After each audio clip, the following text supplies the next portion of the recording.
Hello viewers, welcome to solution. এটা আমাদের second video. Hopefully আগের ভিডিও তোমাদের খুব ভালো লেগেছে। আজকে আমাদের যেটা করতে হবে, কিছু নাম্বার দেওয়া রয়েছে, নাম্বারগুলোর আগে 0 অ্যাড করে আমাদের 5 ডিজিট নাম্বার ক্রিয়েট করতে হবে। তো কিভাবে করব চলো দেখি। প্রথমে আমরা নাম্বারগুলোকে কপি করে পেস্ট করলাম। আমরা এটা ম্যানুয়ালি করে দেখতে পারি। 250-এর আগে দুটো 0 অ্যাড করে দেখতে পারি। না, এটা তো নিচ্ছে না।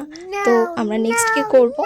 নেক্সট আমরা করব, এটা যখন ম্যানুয়ালি নিচ্ছে না তাহলে আমাদের একটাই উপায়, এটাকে সিলেক্ট করতে হবে। পুরোটাকে সিলেক্ট করলাম, তারপরে Ctrl+1 প্রেস করলাম। Ctrl+1 প্রেস করার সাথে সাথে ফরম্যাট সেলস ওপেন হয়েছে। ফরম্যাট সেলের কাস্টম সিলেক্ট করলাম। কাস্টম সিলেক্ট করে জেনারেলটাকে রিমুভ করলাম। রিমুভ করে যেহেতু আমাদের 5 ডিজিট নাম্বার চাওয়া হয়েছে, তো 5টা 0 বসিয়ে ওকে করলাম। ওকে করার সাথে সাথে see the result, 5 digit number এসে গেছে। এরকম আরও ভিডিও দেখার জন্য চ্যানেলটাকে প্লিজ সাবস্ক্রাইব করো। Keep watching, keep learning. Thank you so much.